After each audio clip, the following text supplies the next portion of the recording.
My name is Sarah. I'm the chair of GEPIC, and I welcome everybody here today. The first item on our agenda is a roll call. So I can see there are a number of people here. If there's at least one person who's using their student's account, which happens naturally when you're signing into the same device as your children. So if the person who is Daphne Magone, I'm sorry, I might be mispronouncing that, unless it is Daphne who's here. I don't want to assume that a student is here, not here, but if you can maybe let us know in the chat or unmute your microphone and let us know your first name and last name if it's different. That's me. It's April Magone, the chair at Caledonia Centennial. Excellent. Thank you. And I think that's the only one that I can see that's may not be. Can you believe that? No, I can't. That is Okay. And everyone else, hopefully the name that is here is yourself. So we'll get that recorded. Oh, Mylene?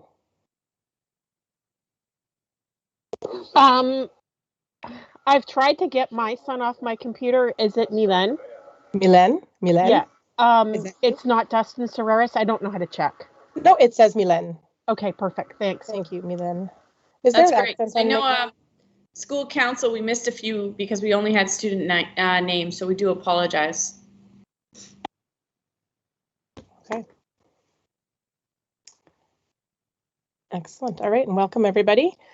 I will turn it over to Director Roberto. Thank you so much. Welcome back and Happy New Year.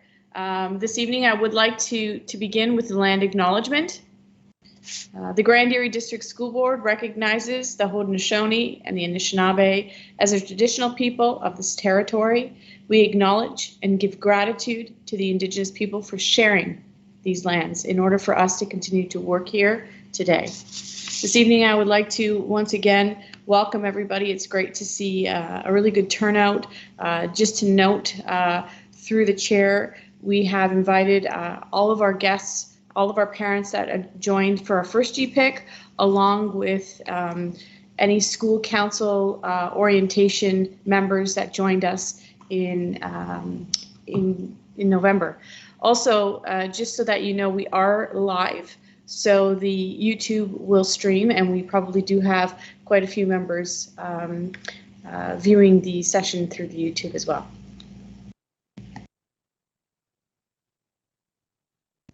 Excellent. Thank you very much. We'll move on to the approval of the minutes. So anybody who was here at the last meeting should have received a copy of the minutes. I hope you had a chance to read them over. Does anybody have any comments from them before we move to approve?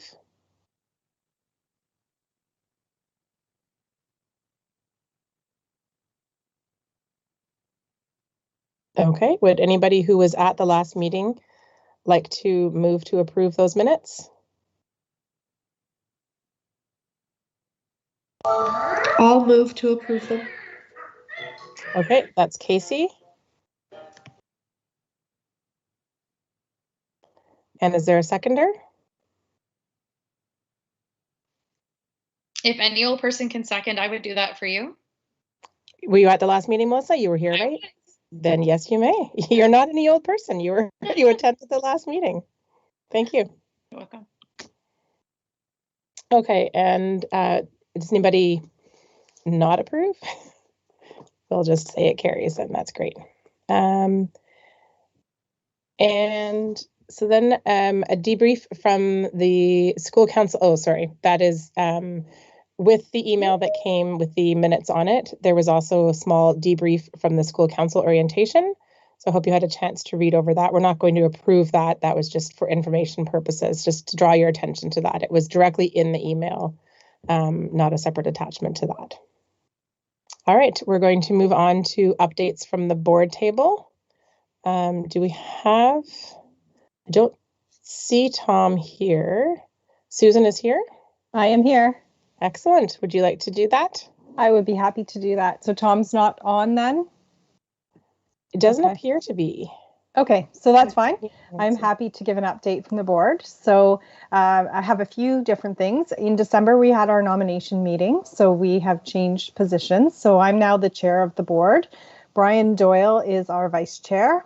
I was going to say congratulations to Tom, who is the chair of the committee of the whole, and trustee Van Every Albert is the vice chair of the committee of the whole. So I thought that was important for people to know that you've got both chairs at the GEPIC meeting. So we just think that this is a really important group connecting with parents. School's been going back. I know Joanna's probably going to give more of an update on that. So, and I think that's not a surprise to any of this group. You can have a look on the website, and there's also a spot where you can participate in the renaming of Ryerson Heights Elementary School. So we're looking still for public input that can be put on the homepage. You can click on the homepage and there's a link where you can put your suggestions. Those suggestions are due by Monday the 17th. So if you have anything that you'd like to add, please do. We're looking for as much community feedback as we can. We continue to support the transformation of Learning Commons, which is really something that's close to my heart, being an avid reader in the schools. So the last one we featured was at Jarvis. If you haven't had a chance to see it, it's a vibrant multi-use space that's designed to facilitate engagement, collaboration, creative thinking, and problem solving. So everything from the technology and resources available to the furniture is meant to invite exploration of the students, experimentations, help them find their strengths and interests, and determine how they learn best. So it also boasts improved energy, conservation, and it's an inspiring space for students to learn and enjoy spending the time, and connects with our culture of learning and belonging. Another thing that I'm particularly excited about is that the Grand Erie Board is inviting applications for a new equity advisory group. So this will reduce barriers and support inclusivity in our schools. It will advise the board on matters of equity, diversity, inclusivity, and will have a lasting impact on schools, students, and communities by supporting the development of an action plan, which will be the foundation for building that culture of belonging that we've been speaking about. So there's an application form on our website for community partners to join. And if you know of community partners or are interested, please have a look at that application. The Ontario Ministry has announced a $20.4 million capital investment for the construction of a joint use elementary school and a 3-room child care centre in Caledonia, which is really exciting. The investment comes in response to joint applications for funding from the public and separate boards that are serving that area. The Grand Erie District School Board and the Brent Haldeman Norfolk Catholic School Board we'll be working together on that, and the scope includes the classroom play space for 746 students, which is a great news story, a gymnasium, a library, special education rooms, resource rooms, the 3 childcare rooms that I mentioned, which will include infant, toddler, and preschool. And the construction is anticipated to be completed by the start of the school year in 2024. So those are a few good news stories that I'm really happy to share with our GEPIC community. Thank you. Thank you very much. And it is always good to hear good news stories. Absolutely. Yeah. Oh, the other thing I wanted to mention is if people are on Twitter, there's a great resource of positive things that are happening in all the classrooms. I really enjoy having a look through the Twitter at the end of the day and seeing all the excitement of students and the artwork and the positive comments. And I just think that this group might also appreciate having a flip through some of those, because we can't be in the classrooms, but it gives us a little bit of a window into the excitement, the learning, the inspiration that our students, the well-being and belonging that's happening. So that's really it.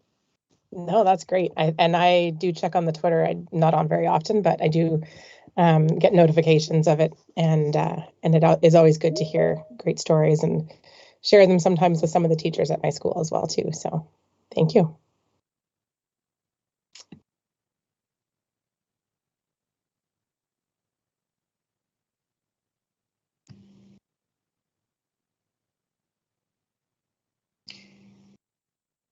So you are on mute, but I can hear you, and I know that I'm up next. So that's great. I was just letting you know, sorry, thank you, that Tom and Nancy both send their regrets And I was just in talking with Nancy, so they would have liked to be here. Yes, we'll move on to Joanna next. Thank you. I really appreciate it. It's a great opportunity to be back, and I'm glad to see our participants joining us this evening. I want to begin with a request. The annual school year calendar committee will meet with Superintendent Baker, and they basically go through the calendar for what it would look like for the following school year, both at elementary and secondary. And we would respectfully like to ask if we have an elementary parent and a secondary parent who would be interested in meeting with Superintendent Baker and the committee. And then I could perhaps forward those names on to Superintendent Baker, and he will send you the date for the upcoming meeting. So if anybody's interested, okay, I see 2. Can we just capture both Jessica and I believe it's Melissa? Is that correct? Did you just want to make sure they didn't have questions? Are you putting your hands up because you'd like to volunteer, both of you? Yes, I just wrote in the chat that I have a student at both ages, so you can pick where you need me, but I'm available for either spot. Thank you, Melissa. Okay, great. Thank you. So you will get notification from Superintendent Baker or his EA. His EA, I apologize, Heather Jo Cousins. So just look for an email, and hopefully, actually, I should stop right now just to make sure we have your emails. If you can just put them in the chat. I don't see the chat right now, but if you could put them in the chat, that would be best, and then we could forward those on. The next couple of items that we want to share with you is it's Kindergarten Registration Month, and we are encouraging you to help us reach out so that we can begin our registration and support our families and welcome our families to Grand Erie. So the campaign has started. You will notice that it is too out on Twitter. If you can retweet and help promote our kindergarten registration, we would greatly appreciate it. Along with our French immersion registration, that is out as well. And we wanted to share a follow-up. I know the last time we were together, we were talking a little bit about our grade 9 open houses. You're probably aware, you've seen it on social media, that most of them have gone virtual. However, we do hope come February, the goal is that schools will be able to, at some point, begin to arrange some actual school visits. They will probably be in very small groups of 10 and 15, but we will revisit that with the PHUs to confirm, and you'll probably see opportunities from February on, hopefully, for you to go in and visit your child's school come September. And finally, we have a couple of things that we wanted to share with you. It's great to hear about the tweets. I thank you, Chair Gibson, for bringing that to light. Shortly, our principals have put together a presentation, and you're going to see some of those good news stories that are happening in schools, because we do believe the importance of being connected and to share those stories out with you, given the fact that we have been in a remote situation in the last couple of weeks. I also want to take the opportunity right now to walk you through some of our initial reopening messages. You probably have or will be receiving a second communication. Obviously, yesterday we wanted to make sure everybody at least heard from us across the district to say more information is coming and this is what we're working on. And I do want to begin by saying we really appreciate much of your support.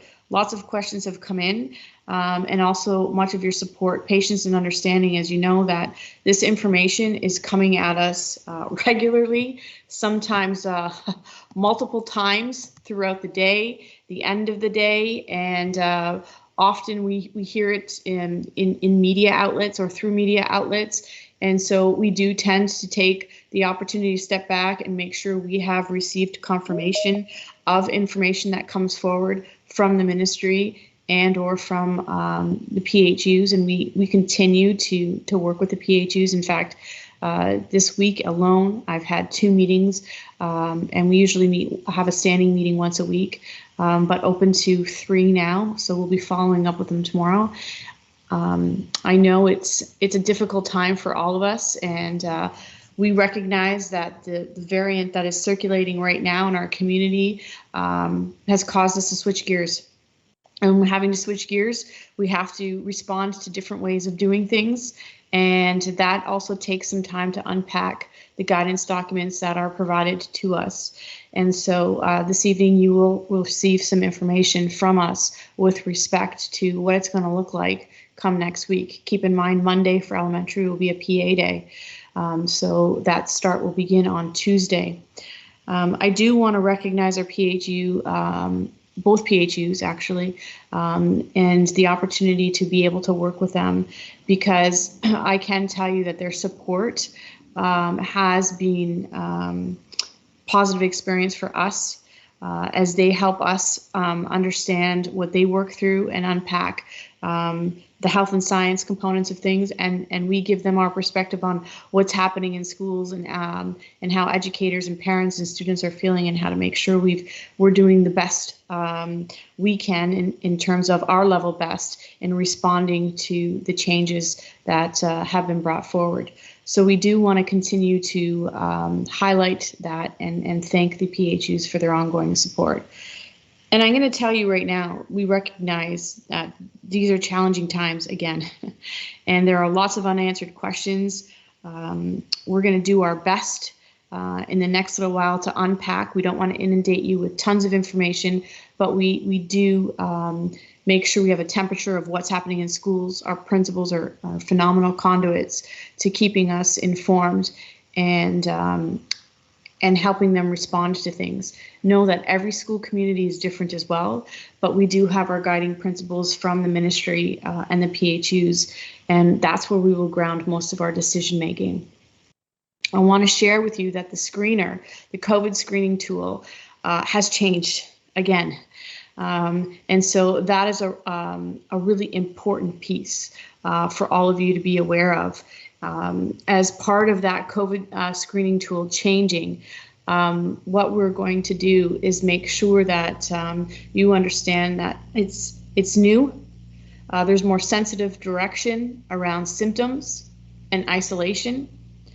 And we're going to give you that link both in an email and through School Messenger this evening, if you already haven't had a chance to see it, that really articulates the symptoms and the isolation requirements, because those two components are instrumental in how we move forward. And they're going to be slightly different than what we have been used to be quite honest with you, in the last year and a half. Or 21 months, I think it is now.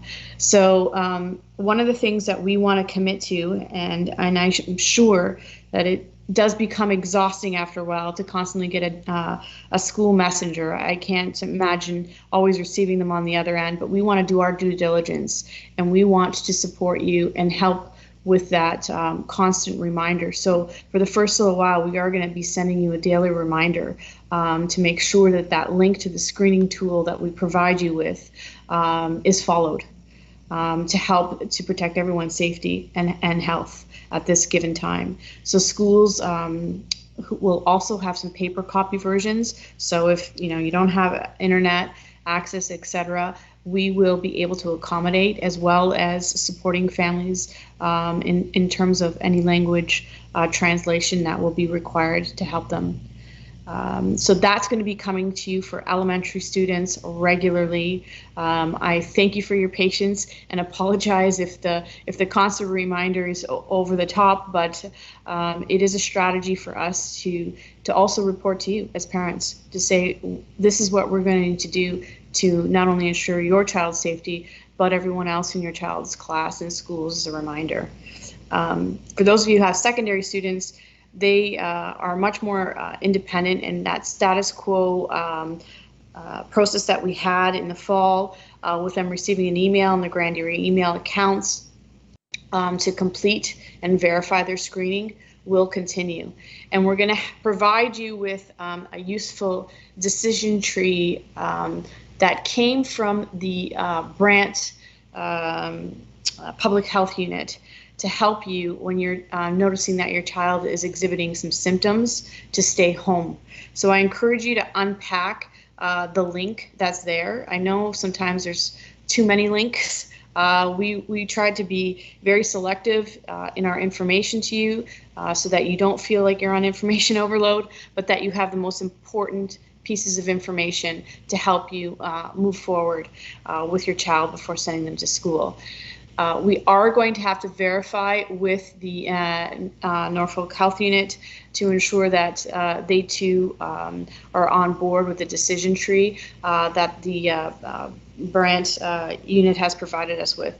To be quite frank with you, they usually are, and they work very closely, but we did get the Brant one first today, and we didn't want to hold off in sending that communication to you. And I can show you that later, just so you have a quick glance at it. I also want to talk a little bit about masking. You know that we continue with K through 12 masking. I am going to share with you that students can bring their masks to school.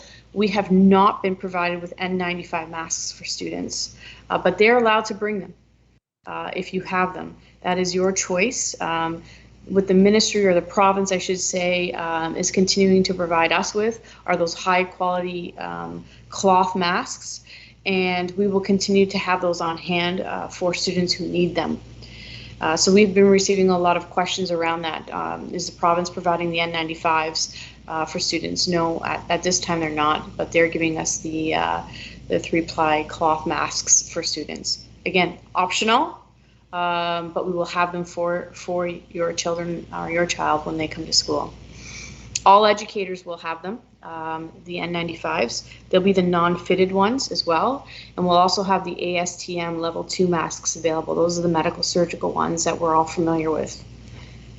I also want to talk to you a little bit about cohorting and some impacts on that.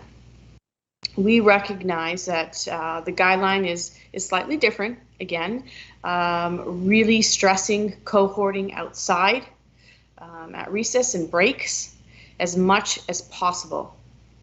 And that is something that we have revisited with our principals. We know there are larger kinder areas where kindergarten classes may be together. That's still something that we would be aware of in terms of our practice, but there'll be some routines coming back again around those reminders of cohorting. And I will tell you, every school yard looks different.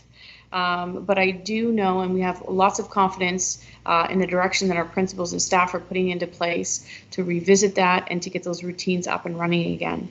We just really want the kids back in school, and that is a really important piece that I want to let you know. That has been top of mind this entire time, and we also know that you know, it's difficult at times for you as parents to constantly be receiving messages and to have to make those decisions. So we want to make sure that you feel secure and safe in knowing that Grand Erie is doing everything as much as possible that we can to put these routines into place and share these routines and expectations with you. Our food programs will continue. But we do have a little bit of a pause on non-essential visitors. And the reason for that pause right now is we've got to get up and running in our schools and get the routines going. And that takes a little while. So we thank you for your patience in understanding that. Of course, parent pickup for your children will remain status quo as it has been. And again, all schools have different procedures in that, in their layouts of, you know, parking lots and drop-offs and pickup. But I do want to let you know that we really want to honor the food programs and the work that we are doing and the support that we get to support students. I can't right now, I'm just going to take a moment because I can't see the screen. And I just want to make sure I don't have any hands up or anything that I've missed. The other piece that you're going to get in your message tonight are the province of Ontario has changed its focus on the COVID PCR testing. PCR testing is no longer generally available. I know we've heard this in the media in the last 3 or 4 weeks now, and cohort-based dismissals at the direction of the local public health units will no longer occur.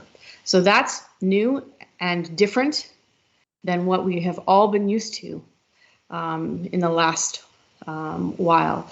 Typically, it's been a call from the PHUs to the district, and we have followed all the cohorting and communication processes that we had in place. So that's going to be a shift. And there's going to be times where there may be some shifts to some remote learning due to that fact that we may have some staffing challenges. So those pieces are going to be new, and we are prepared to respond to them. However, again, I ask you for your patience as we move forward in these new protocols to ensure that we're responding according to the new guidance documents.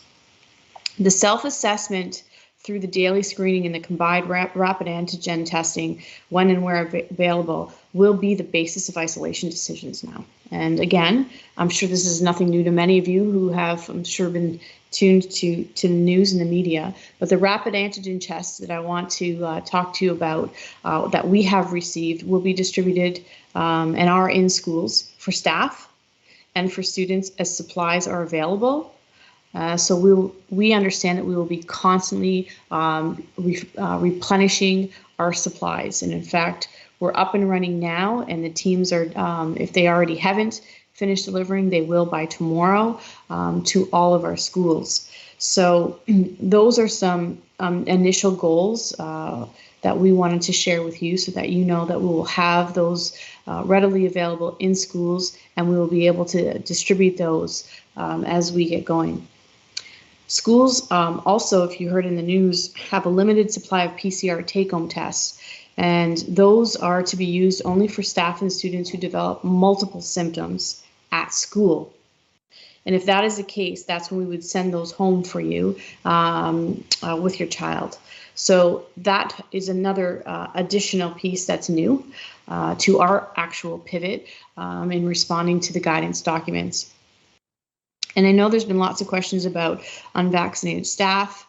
I will share with you that unvaccinated staff will continue to conduct their rapid antigen tests as per the guidance that exists, which is 3 times a week. So having said that, the other components in our memo that I think are really important to unpack are the following. It's the reporting of COVID cases. So again, you've heard this across the province. As the province has outlined, schools and public health units will no longer be contacting families about positive cases in a school as it happened previously. And if you have had this experience, we would get the calls from the PHUs, and then once that was triggered, we would communicate with all our families. So that's different. Again, we're changing gears based on the guidance that they've given us. So if your child has COVID, or you suspect that your child has COVID, remember to notify all the close contacts in your community. And that also, if I can say, with that notification that your child has been in contact with some other students, for example, or other children for 48 hours before your child's symptoms began. So if we think about this, if your child has symptoms today, you need to think back to 48 hours prior to see what that contact looked like. And that is once your child's symptoms have began in relation to them having a positive test. So again, different, because that is about the monitoring that would occur with you in those situations. And there's going to be situations, like I mentioned earlier, that those symptoms and things may be, multiple symptoms may be noticed at school, and we would have to address them there. So a close contact, I just want to clarify this. A close contact right now, as deemed by the guidelines, is in the community, is anyone who your child has spent at least 15 minutes with outside of the classroom or school, and where the contact was within 2 meters, which we all know, for at least 15 minutes or multiple shorter lengths of time. So those are the guides that the ministry has now issued. And so based on these new provincial guidelines, there's another component that's slightly different. It's being in the same classroom that the ministry has, provincial guidelines, I should say that, has stated that being in the same classroom cohort is not considered a close contact because of our preventative and protective measures that we've put in place in schools. So if a student in your child's cohort now tests positive or has symptoms, you have to continue to monitor your child's symptoms every day. And so that is a bit gray, because you might say, well, how will I know? And that's the piece that we're going to continue to unpack some direction and guidance with our PHUs, because the new provincial guidelines indicate that your child can continue to attend school if they do not have any symptoms. And that is different, because typically we were dismissing cohorts, and your child might not have had any symptoms for 2 weeks and was home for 2 weeks. Now the provincial guidelines are saying your child can continue to attend school if they don't have any symptoms. So again, slightly different. We are here to help you unpack this. And I know that it's a lot of information, but I felt it was important that as we gathered tonight, we gave you a little bit of a heads up on what is coming. The other interesting piece around this is that, as you know, we had a website all set up, and we regularly updated it so you can see case counts. Because we don't have that information, we're still going to honor and create what's called a publicly forward-facing web page that you will at least be able to see the absences in your child's school. So on a daily basis, we will take those absences and we will upload those to the school websites. Keep in mind that they don't, they can reflect a variety of things, but that is our response to the fact that we no longer have the database from the PHUs stating how many case counts or how many positives we had. And then I'm sure you've heard about this 30% or greater concept out there, and that is if absences reach 30% or greater in a school in terms of absences, then we would have to report that. So that is also another new component to this process. So those are key pieces that I wanted to share with you. We will continue to keep you apprised of any updates, and when we get some feedback or we have to respond to or tweak some things that may come our way, we will do so and make sure that we keep you informed through School Messenger and or email. The other piece that I wanted to let you know is that there will be situations too.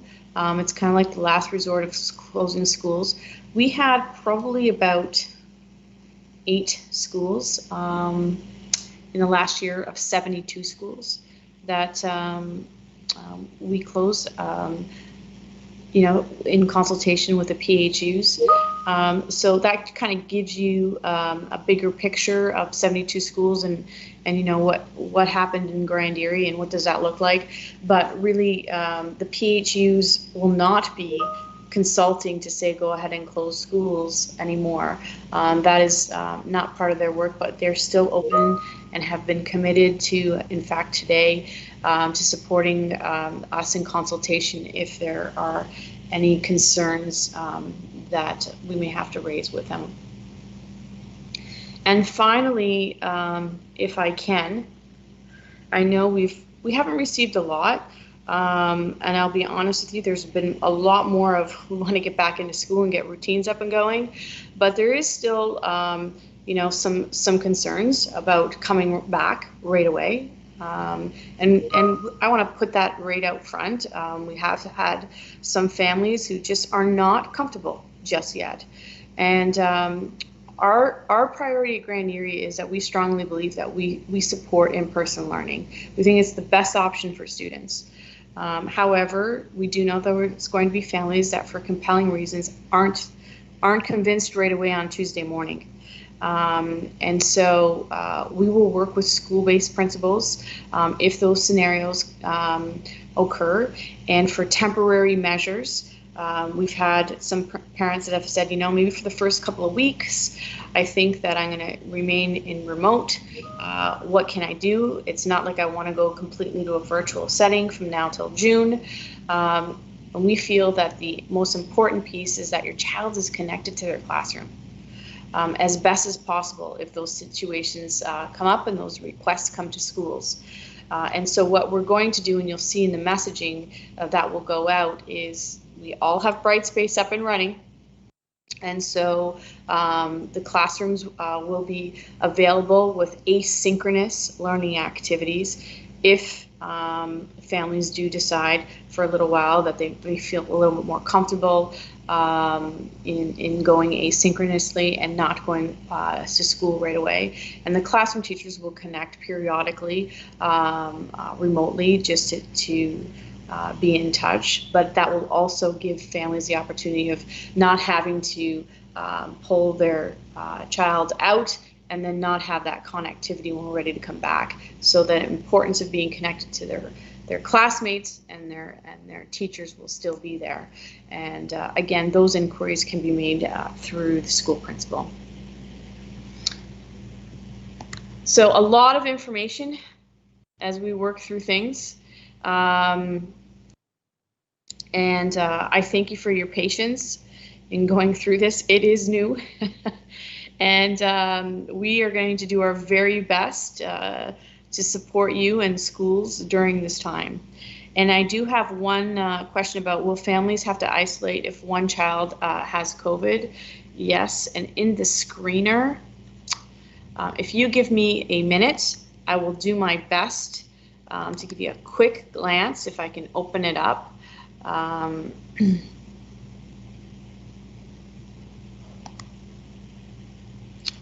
Here we go. And if I've missed anything, I know that we have some administrators online who were part of our session today, and our superintendents who might want to jump in as I walk you kind of through this one. So this is the one that came from Brant County Health Unit. It gives you a quick little decision guide. And obviously you have your self-screening. If your child becomes ill, for example, at home with any of the following symptoms or 2 or more, you have a decision tree. And this is really clear. We actually felt of all of the charts and things that we've had, this one really helped.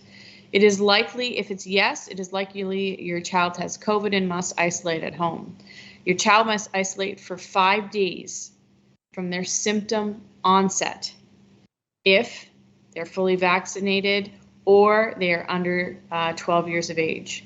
Your child must isolate for 10 days from their symptom onset if, and it gives you a couple more examples, they are 12 years of age or older and partially vaccinated or unvaccinated. They are immunocompromised regardless of age and vaccination status. Your child may return, and this is key, to school or childcare once their isolation has been completed and symptoms have been improved from at least 24 hours or 48 hours. Okay, that's key for GI symptoms. So that is a key piece that you have to work through. And then here's the, I'm sure you're probably seeing the no on the other side. The no is if less likely that your child has COVID, if they don't have any of these symptoms as per the self-screening tool.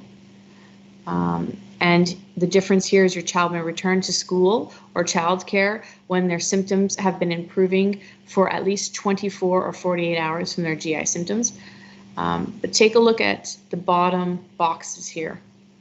All household members must isolate at home regardless of vaccination status. They must follow current isolation and testing guidance for individuals who have been exposed to COVID-19, which can be found in the link below, and it would take you to that guidance chart.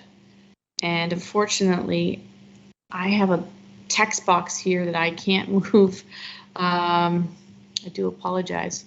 There it is. And household members do not need to self-isolate. Siblings may continue to go to school if you're in this no category. So I would really stress that you take a little bit of time up front, unpack these links that are embedded in our communication to you, become familiar with them often, and be able to respond to them going through. And if you have any other questions, your schools, we're here to help. So don't hesitate to reach out, and so are the PHUs. Okay, I'm going to stop there and stop sharing my screen. And Sarah, I'm going to turn it back over to you. Thank you for your patience, and I know we have some great things. I'm ready to go. And I think I see that Ryan has a question. Hi, I just I'm sorry, I wasn't clear. The algorithm that you showed with, you know, the direction, is that specifically from the Brant Health Unit, from Haldeman Norfolk Health Unit, or from the board?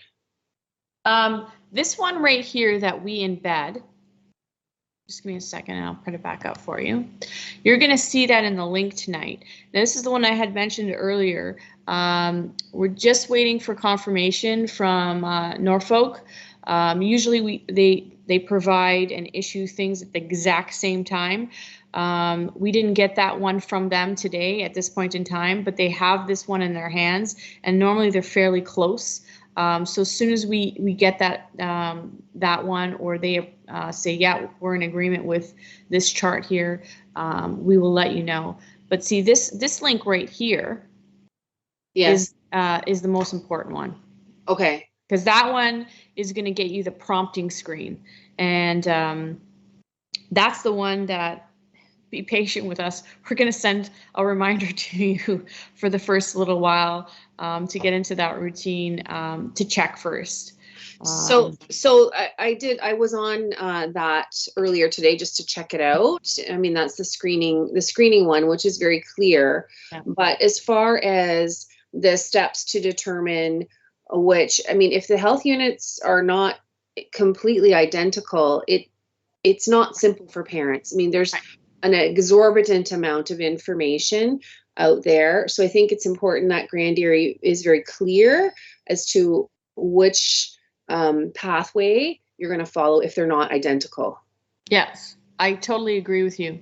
And so, I mean, it might have changed in the last couple of hours. I know that my team was has sent this to Norfolk to say, we're putting this in. Do you have something similar? Are you supporting it? Because we have 2 PHUs that we deal with.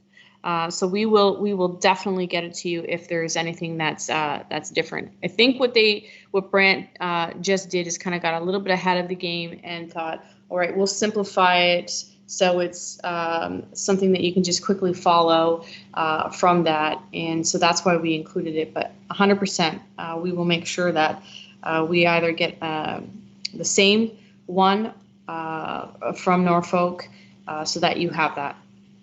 Okay, but would you ever adopt one of your own based on that, or are you taking them both and presenting them both? That's a great question. No, typically we would take what they have given us, and I could share with you that they have been fairly similar. I mean, sometimes their form letters are different when we were isolating, and they had a few different tweaks to it, but we would use what they provided us. And I'm just getting a message right now that they haven't heard back yet, but we will make sure we get the Norfolk one for you. Okay, just as neat and tidy is important. I know during the, when COVID first started, I have a friend who's a public health nurse, and I have a friend who's a teacher who teaches in Brant but lives in Norfolk, and my public health nurse friend, and they're married. and there was COVID in their family, and they had different directions. And I mean, you've got a public health, like, it was just, it's nonsense when it's not straightforward and clear. It was hard for them to determine which way to go. So it was slightly off, you know, just by a couple of things, but it was still confusing enough. So clarity is important. Yeah, you know what? I really appreciate that, and I will share that again to both Dr. Conley and Strauss, because you can throw a third variable in there and say you have somebody that actually lives in Hamilton or surrounding area and has another completely different set of steps, and it has been tough. There's no question about it.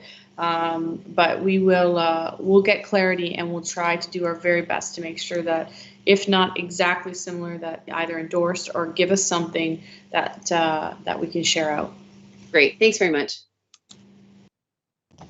Excellent, thank you. There are a couple of notes in the chat.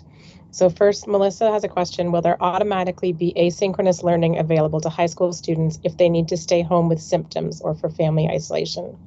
Or will that be figured out on a case-by-case basis with each teacher? And she says, you know, there's so much for the teachers to manage as well.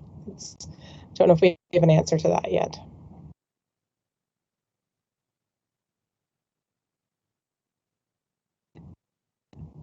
You're muted. Okay. No, I appreciate this question, and I'll ask superintendents to jump in on this. But if our practice to get started is our bright space, those bright space shells are constantly updated. That should address this component, so that the asynchronous work, so what's happened in school, is up and uploaded in the Brightspace shell. I mean, it's going to take a little bit of time to get going. There's no question about it, but that's really what we have been doing all along. And sometimes some are more active than others, but it's almost as though your child is away and you're coming to the school to pick up some work. Very similarly, we will leverage the Brightspace shell for that. However, I want to keep in mind that there are some communities that might not have internet and access regularly to that Brightspace shell. You work through your administrator. I'm sure your administrator knows and already staff have put some strategies in place. I could tell you right now that there are some schools that have had some packages available at the school if that was the case to support families. So I do know that our administrators are working hard to address that. But really, we really want the Brightspace shell to be the first point of contact in those instances. I'm going to turn it over to Superintendents Graham and Monroe to help. Yeah, that's a great explanation. Thank you, Joanna. In secondary, we know that we're just coming to the end of quadmester 2. In fact, there are opportunities for students at the end of quadmester 2 to ensure that they're in a passing situation. And we've only got around 2 weeks to go. So we want to maintain as much contact as we can with each student's teacher. And so that asynchronous piece is exactly what was described, where educators then placing something on Brightspace, or if needed, something could be an individual can come and pick something up, but it would be very similar to, dare I say, before COVID, whenever that was, where when a student was absent, they would simply just come to the school to pick up some additional work, or a teacher could email something home or whatever. We're just trying to be a little bit more consistent in this piece, and just mentioning that as much as possible, educators are placing things on Brightspace. And Director Roberto, I'd just like to add, I know that the question was targeted for secondary, but I can also add, I know there's many elementary families out there as well, that same approach for putting asynchronous learning on will be for elementary as well, so that when students go online to connect with the Brightspace shell, there will be activities available for students to use in elementary. Kevin, since you're on right now, there was a question that just came in the chat about, will we still be heading into semesters in high school? I just saw that. Yes, and so at this time, through consultation and continued conversation with our local public health units, we are still moving towards semesters beginning on February 4th. Thank you. I just want to say from a personal point of view that, personal note, that my son had to work online for about almost 2 months after surgery, which was unrelated to COVID. But having Brightspace already available did make it a lot easier for teachers to provide the assignments for him and information, links to YouTubes or anything like that. Was through that, it was already set up. It worked quite well for him. So. Great. And if I can add, I just want to recognize the work of our staff. It's the behind the scenes work that you don't sometimes see, you know, the deployment of devices, the reworking and unpacking of the ministry memos to ensure that the communication is out there.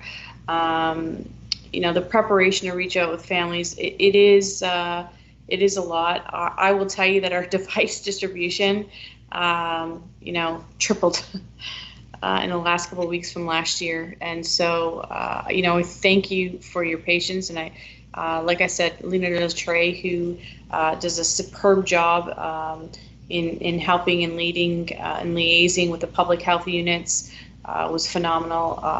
Dave Smouter, our communications lead, and the entire IT department under John Eklund.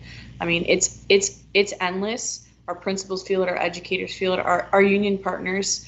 It is a lot behind the scenes, and I just want to say we really thank you for your patience and also your questions that come in, because you know sometimes you're in a position where you think you've covered it, and then there is always some nuances to some of the things that come your way, and we really appreciate your voice in this process.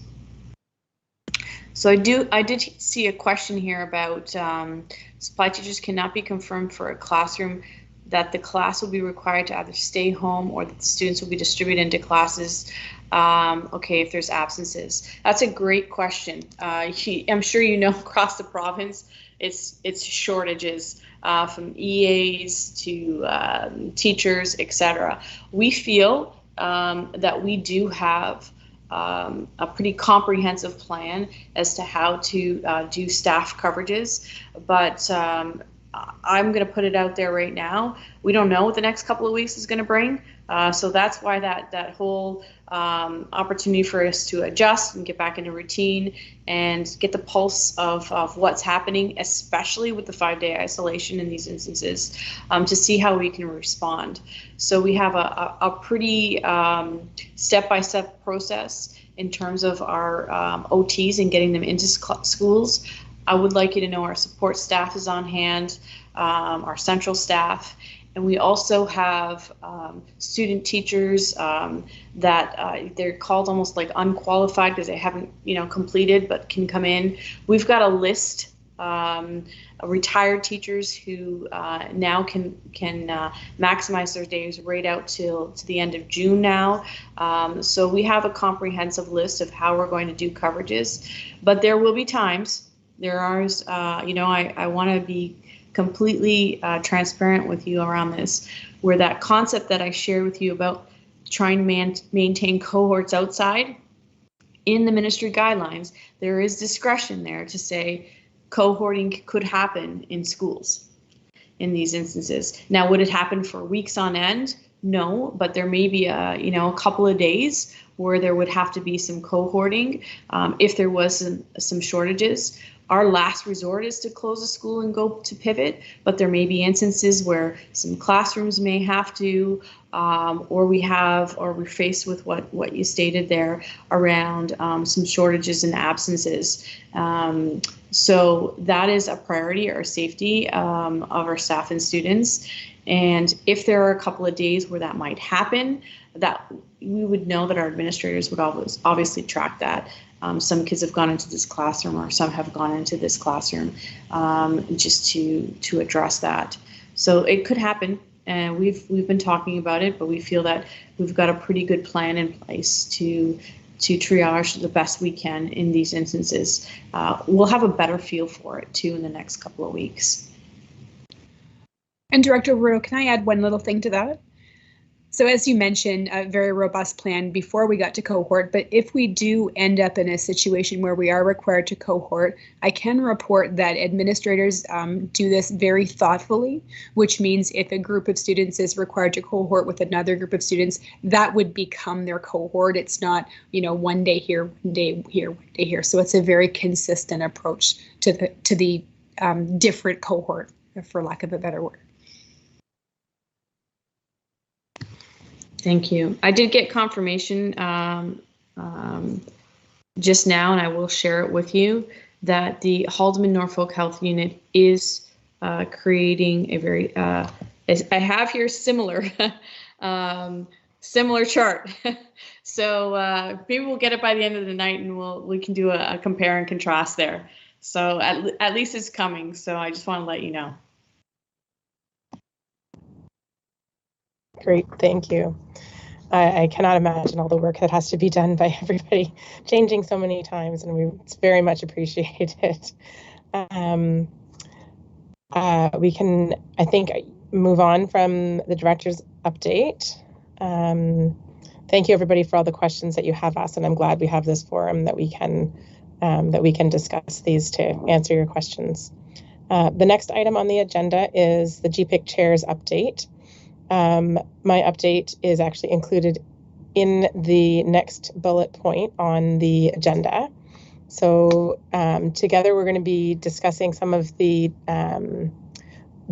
things that we had brought up from the last meeting. So we had talked about pro-grants, how they were going to be used, and also whether we were going to do pro-grants for at the school level, or a few schools, or whether we were going to do another speaker series or a couple of events that way. We are going to be talking about how to attract and retain students in Grand Erie. So at the times where they're entering school, either in kindergarten or entering the high school level, we're going to be discussing that as well. And also a learning agenda. So what topics do we want to learn more about in elementary or secondary school? So we're going into 4 different groups. 2 different groups. 2 different groups. Sorry, 2 different groups to discuss the 4 topics. That's right. Thank you. And then we'll come back as a larger group when we finish discussing those 4 topics. So we have some of the board staff and principals who will be leading those groups.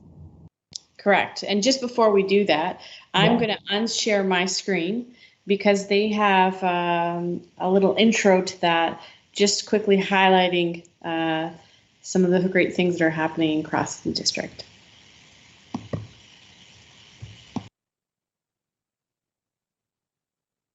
Wonderful. Are you good if we proceed? Please do. Wonderful. Well, first of all, I just want to say Happy New Year, everybody. It's great to see you all. We look forward to sharing some of the highlights that we've seen in the spirit of what our last couple of weeks have looked like. We did want to share some of the high points of things that have happened. And as Director Roberto shared a few minutes ago, we're going to use the format of Twitter at this time, so from a Twitter lens.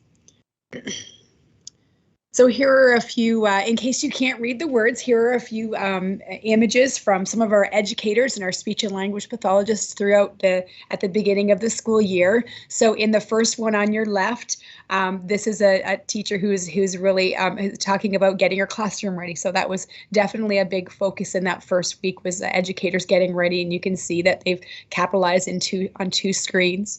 Another one, we had, this is the speech and language pathologist communicating how they help to deploy devices to schools. As Director Roberto said, it was uptake for requests was very significant this year, and it was really a situation of all hands on deck. So we had central staff assisting with the IDT department to share out devices. In our next one from one of our teachers, she talked about spending her day collaborating with her teaching partners in order to prepare for virtual learning. So we know how important collaboration is, and sometimes we can make an assumption that when we're working far apart from one another that we might not be collaborating still, but clearly that's been a focus for many. And then our last one on this page is Mrs. Shepherd, and she was talking about how excited she was to see her grade 1 students that first day in school. So in another image here, a couple of more images about just some general learning and engagement. We have one of our teachers today. It's really interesting. If you take a look at our background, you can see the double screen, which is really, really helpful when you're working in an online environment. She's just acknowledging how excited she was to see some of her students online, but certainly wishes she had the chance to see them in person. And the far picture on the right is another teacher at, I'm sorry, I'm just not quite sure, I can't see the school. And then they're just talking about their first day of online learning and sharing some of the student learning happening. So what I want to do now is actually go to an audio for a moment, just so you can listen to some of the work some of our students have been doing online. So this here is a grade 7 student. They, in music, were learning about rap and backbeats in music, but they were also learning about climate change. So this student put together a climate change rap. And I really want you, it's great because, you think about the genres of music that appeal to younger students. And that would really engage them. And I really want you to listen closely to the words because this is a very thoughtful rap.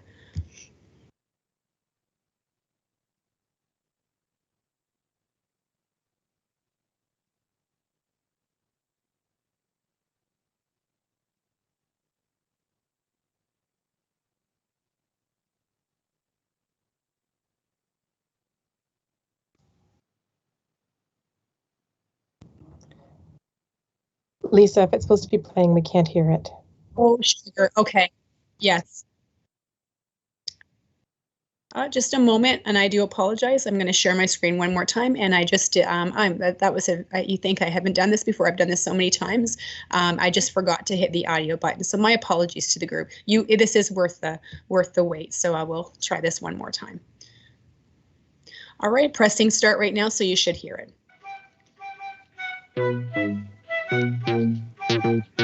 Not here to talk about diamond chains. I'm here to rap about climate change. Scientists believe it's real, yet I'm the same. Non-believers think that I'm insane. It's so hot, I'm barely breathing. More dangerous than a scary demon. It's getting hotter every season. Climate change is the reason. Skies are cloudy from all the pollution. It's about time that we find a solution. Need to clean the air, it's time we do it. They could have saved the world, but we blew it. The planet's on fire like this beat is. Can't believe everybody can't see it. Time for change, need to demand it. We all need to go and save our planet.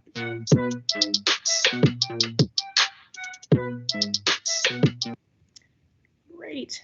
So lots of words there about affecting change, and I will turn it over to I think Superintendent Graham.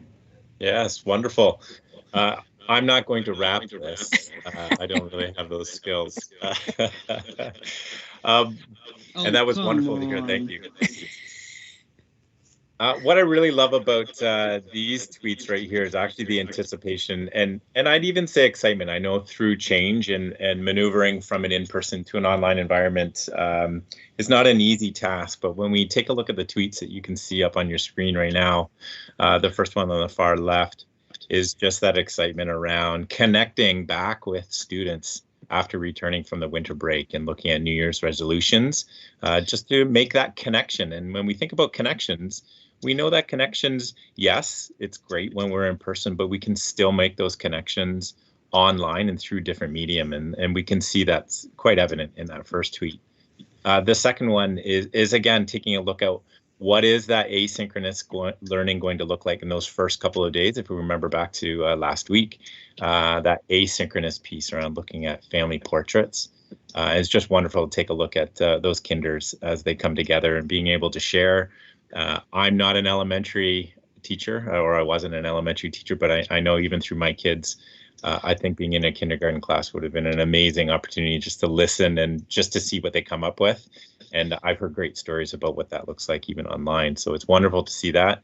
And of course, on the far right is that opportunity for educator just to smile because she was able to see her grade 6, 7s during that first day of synchronous learning. So again, it's different medium, but still the opportunity to make those connections. And of course, then we move into the next slide.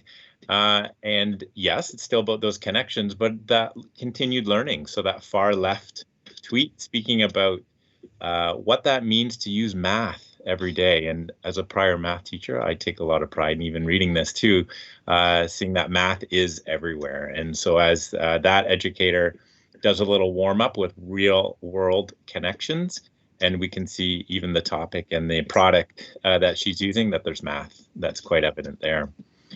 We can see in that middle section as well, and the font's a little bit short or a little bit smaller in there, but it's the Trivia Tuesday. So engaging students in different ways, get them captivated into the learning. And you can see that through this educator, Ms. Daly, she was able to use Trivia Tuesday to be able to hook those students in, engaged with math.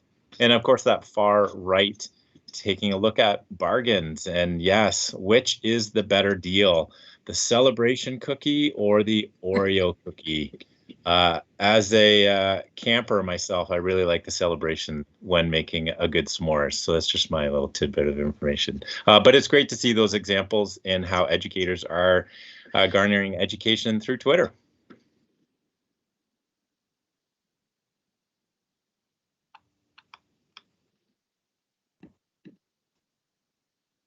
All right, for this particular slide here, we're focused on physical education. I just want to give a shout out and say how great it is to be together at GEPIC again. I always enjoy these evenings. The slide on the left is obviously with regards to getting students involved, but not only that class, getting also the class from Mr. Bishop's in the same challenge and getting all of them active and seeing which class will be more successful in terms of the physical education challenge. In the middle slide here, as you can see, working off some of the Christmas cookies and treats that they had enjoyed during the Christmas holidays in this particular phys ed challenge. And I love especially also the one to your right there in terms of the Monopoly challenge and just being able to have students roll the dice and from that land on the particular challenge. It's a 30-second challenge. Students complete that and then move on from there. It's a perfect segue to the next screen in terms of well-being. Obviously, physical education ties in with well-being. And on this particular slide here, as it says here, students being able to, just the important messaging, the fact that not only can they do key homework and assignments during class time, but perhaps there's an alternate time, whether it's in the evening or on the weekend, that best suits individual learners. So it certainly speaks to the individual needs of our students and being able to best meet those needs. And on the right, even though the fact that they've transitioned to online, that it doesn't end the birthday celebrations for the students in class and making them not only acknowledged, but appreciated and recognized for their birthday celebration. And certainly everybody loves a shout out. So kudos there with regards to the shout out for this particular student and the contributions from fellow classmates. Thank you so much, Ivan and Kevin. And I think we've come to the part in our presentation today where we're going to move into our breakout sessions. So as Chair Sarah shared a few minutes ago, the idea is that we will work in one of two breakout sessions. Within the breakout session, there'll be the 4 different topics. And our idea here, this is one of our favorite sections because it gives us an opportunity to hear from you, to hear your voice and to get your key ideas. Then when our breakout sessions are over, we'll come back as a group. Our ideas will be recorded, we'll come back as a group and then share some of those key ideas out to the entire group. So this time that's wonderful. Superintendent Monroe, if I can just add, that last question that we've included here is a really important one. And we need your insight and advice that you could share with us and feedback and strategies or suggestions because this is an important one for us. is the kindergarten registration piece, but also that grade 8 to 9 retention piece. It's a strategy that we're working on, especially in a variety of our high schools across the district. And we just really want to hear from you with respect to some suggestions you may have that we can incorporate in our plan. So thank you.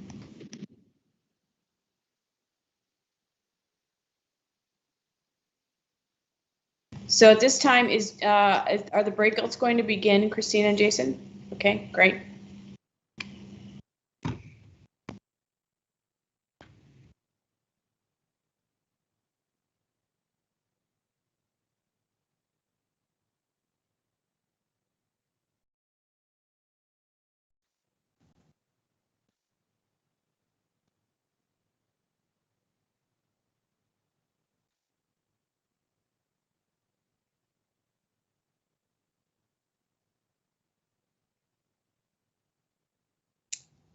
Hello, everyone.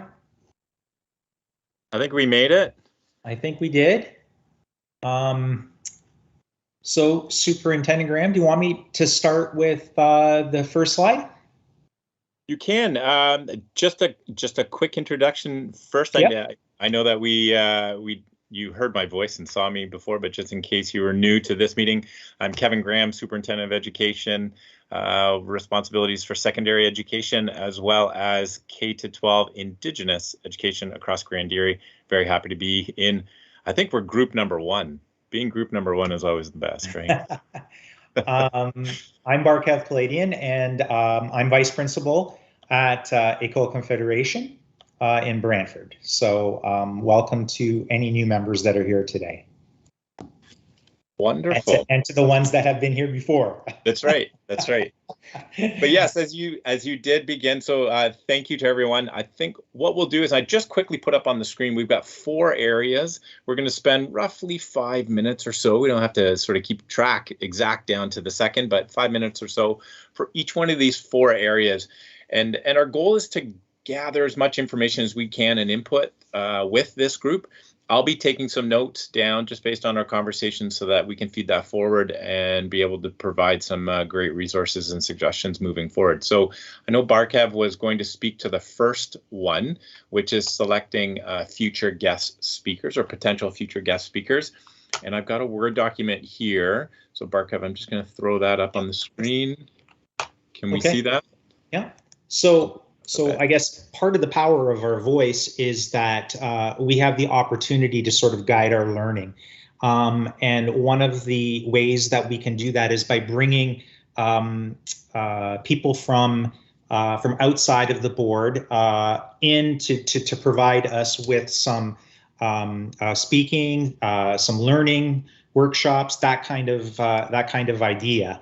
So within the last couple of GEPIC meetings, we started collecting some names that were suggested to us from members. So you may have been one that suggested a person. So what we did was we sort of collated them all together. And by no means is this an exhaustive list, but it is a group of individuals that potentially are available to come to Grand Erie and to provide a speaking opportunity where we could be invited. And at this point right now, it most likely would be through virtual means.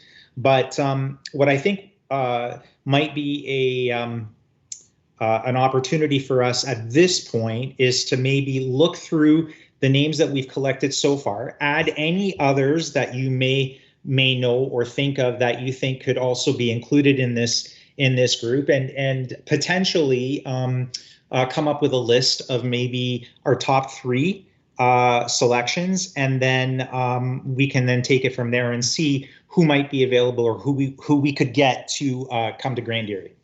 So some of these names you'll probably already know, either because they have previously been here and have done some information sessions with us. They're back on our screen again because they were very highly, the reviews on their speaking was top notch. And we've had a lot of people that have said that we would love to have these speakers come back. So some of these are first timers and some of these are repeat people. But we have Paul Davies. And rather than me going through every little aspect of what we've got up on the screen there, I'm just going to share with you that we have had Paul Davies before. He's amazing. He's a cyber safety expert, professional speaker. He's renowned expert on cyber safety and screen time health habits. So he does presentations. He speaks to businesses. He speaks to school communities with regards to social responsibility, safety presentations for corporations, responsibilities of the employee, but he kind of varies his presentation towards families and students specifically. So I know that lots of families are concerned about the social media aspect, the predatory aspect of online. You know, there's a lot of scary stuff out there that is juxtaposed with all of the amazing stuff that's out there. So he's a really good expert to try to bring a lot of us into a better understanding of what's happening so that we can better be informed and help our kids. Jay Shetty is a podcast host. He's an internet personality, an entrepreneur. He's an author. He wrote the book Think Like a Monk. He is a former Hindu monk, a life coach of Indian descent. He has interviewed Alicia Keys, Khloe Kardashian, Kobe Bryant. He has been on the Ellen DeGeneres show. There are some download video clips of him on YouTube that you can check out. That is an interesting name that may be available if that is the avenue we would want to go to. Third on our list, Karen Gordon, an audiologist. And she is, her specialty is in the field of neurosciences and mental health. And her focus is on auditory development in children. So all of these names, just to backtrack here, they're all available. You can go ahead and YouTube all of these, or Google all of these people. They all have websites and they all provide you with a page about who they are, what their interests are, what their designations are, and so on and so forth. Robin Hanley Defoe is a multi-award-winning psychologist and educational instructor. She deals with resiliency, navigating stress and change, and personal wellness in the workplace, and probably a good message at this point in all of our existences. Tanya Talaga and Susie Miller are, so we're looking, first of all, with Tanya Talaga. She's an acclaimed author. She is Ojibwe, and she has an honorary doctorate from Lakehead University, and she speaks on I guess let me try this again. Her great grandmother was a residential school survivor, and so her presentations are through stories that have been passed along from generation to generation. Oops, sorry there. We also have Susie Miller, who's an instructional coach in Indigenous with Indigenous focus for Grand Erie. She's also the recipient of the Patty McCleister Memorial Leadership Award. And she has worked not only with the Grand Erie, but also with the Mississaugas of the First Credit Union. And her life's work is with regards to peace and the promotion and understanding of the Truro Wampum Treaty. So yeah, I've kind of rushed through all of these. I don't have that much time to speak to all of these, but these are some names that we have been provided by you. Additionally, we have Dr. Jean Clinton, who is a clinical psychologist that we've had before. and Ann Douglas, who is a weekend parenting columnist for CBC Radio. So those are some names that we have for you right now.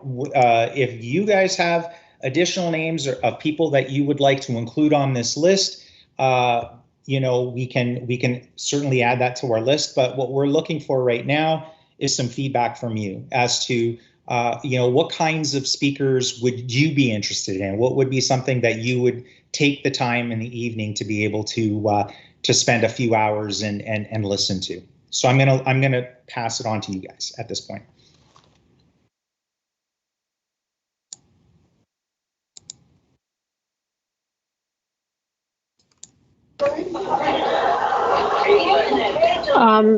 Just personally for me, I was thinking along the lines of the cyber, because all the kids are playing video games right now. And with the pandemic, the mental health was something that kind of stood out to me because these are awkward times. Yep, absolutely. Okay. Does anyone have any other names that they know of that they would like to sort of add to our list, or? What is?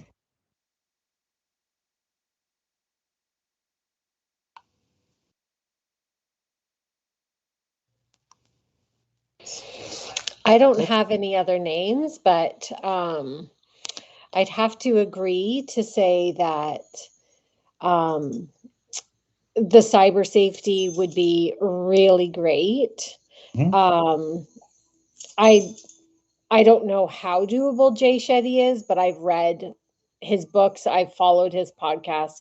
He's very great for like the mental health and how to clear your mind and stuff like that. Like, I think he would be phenomenal. But anything along like the mental health and how and the cyber side of things, I think would be really, really important right now. Okay, thank you. Good feedback. I agree with the mental health part of it. Everybody's struggling, and just knowing how to alleviate stress right now would be great. I've seen Paul Davis twice now, and he is great. He's kind of scary, and I found but I found that even with both presentations, as a parent, I didn't get as much like, all right, well, these are the dangers out there. I know what the dangers are, but how can I stop my kids? Like, there was no feedback that way of, so maybe if we were to have him back, if he could elaborate more on, you know, keeping the kids safe, just not making parents feel like they're doing a bad job. And for their Aboriginal speakers, honestly, like with it coming so like out, like with the special days and everything else, I would appreciate maybe having some of those speakers as well, just to more clearly understand. And I don't know, I think that would be interesting as well. So it's kind of, yeah, almost like a three-parter, maybe a kind of speaker series. That's awesome. That's great feedback. Thank you. Okay, Superintendent Graham. Okay. Yeah, and I'm just going to move on to the next, not that we necessarily have to follow an agenda on this, but in terms of the program. So the Parents Reaching Out grants that help to support not only the guest speakers that we just went over, if that was a possibility, but also something that could occur within your own school community. And so thanks in part to Ivan Broku, who's in the other group. He had helped us, I'm just trying to get this up on my screen, walk through an application form. And so this application form, I'm not necessarily going to go through it word for word, but it speaks to the actual process of applying for a program. And being new to the board, I'm going to put that out there right now. I'm not exactly sure from a process standpoint what had occurred in schools previously, but I had heard rumors that each school felt their way through it on their own a little bit, and there was a little bit of support, but the application package itself wasn't necessarily a consistent one. And so what Ivan Brochu was able to do is to have all the necessary information all on one document, which allows you to then. I think that I would, as much as I would love to be with people in person, I feel like this school year I would be of the point that it's easier to plan to not be together and not be disappointed and have to pivot at the very last second. I think that would end up with a lot of disappointment. And so I think that the most prudent thing for this year, whether we like it or not, is to plan for online. It does open up, I think, availability and accessibility to some people that might not ordinarily be able to attend. So I don't necessarily think moving forward, even when we can be together, that providing a hybrid model might not be something that we look at in the future. I don't know what sort of budget we're talking about, but I'm almost wondering if there would be a way to, I know some speakers are going to transcend elementary and secondary, but I almost wonder if, so that there is some feeling of, I don't know if buy-in is the right word, or feeling heard, or feeling a part of the process, if you could have an option of speakers for high school councils to help vote on. So perhaps we'll say there's going to be a speaker series of, there's going to be 3 speakers at the, you know, at the secondary level. Here are 5 options. Can you rank them? And then basically the, you know, largest input like wins, and same thing for elementary. So basically, I think I'm almost embarrassed to say I've heard of almost no one. If you ask me about a real estate author, I'm all over it. all of this stuff, I'm like, I have to look at all these people. I have no idea who they are. So I can't speak to how amazing they all might or might not be in comparison to one another. But I just feel like it might be important in a time where there's not a lot of choice for people to feel like they have some input and impact in some way. Perfect. I've added that. So this was good summary thoughts, Melissa. So I'm hearing from Melissa that, you know, given our current times, that idea of having a virtual option would work. And I know that and Sarah, I saw you also note in the chat box the idea that it brings us together as a greater Grand Erie community as well. So I appreciate that. Any other thoughts from the group? Any different thoughts? Or oh, Regan, I'm sorry, your hand is up. Yeah, I'm of the mindset that the program be used more at the GEPIC level as opposed to individual schools. As the chair of SCS, I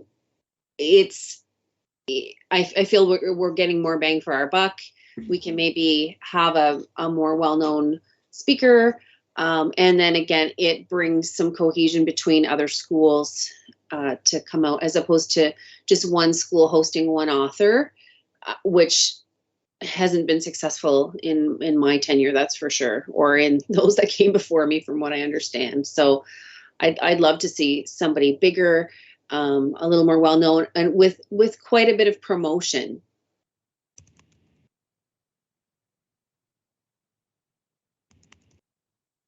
Right. Oh. Okay. I'm just taking notes. Great. Any other thoughts from the group? If I may be so bold, I'm getting the sense from this group is that we are in favor of the large group presentation. Is that fair to summarize on behalf of the group? Perfect. All right. So Sarah, you're still with us too, right? Sarah Nichols, sorry. So in light of that, Sarah, are we still planning on going through the pro grant application? I don't think we need to at this point. I think we can wait and do that next year. When we have more information and be able to do that. Yeah. Okay. So I do just want to call out my colleague Ivan. So Ivan, just so you know, we've got something great in our back pocket going forward. Ivan did a lot of background work and looked at program applications across the province and sort of came together with the best of lots of worlds. So Ivan, I'm really appreciative of you to do that. So we certainly have something to work with when we get to that, potentially that next stage in our journey. Yes, thank you. I've seen it and it does look like it's going to work very well. So I do appreciate the work that's been put into it. Okay, so on a probably more difficult decision, if our goal is to come back with a couple of speakers that really resonate to us, I would love suggestions from the group on how we could narrow that down, because we certainly have a wide scope from the group.